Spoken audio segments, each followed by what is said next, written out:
वाटलं आपल्या पुरता विचार बरा नाही.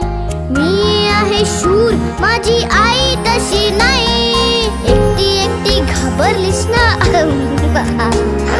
म्हणूनच तर सोडून तुला लांब गेलो नाही.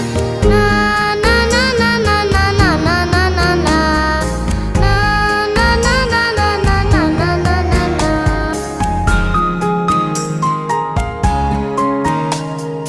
खिडकी वाचली नुसती तरी धडपडून उठेल. घाबरून जाईल, अंधारात रडत पिडत बसेल.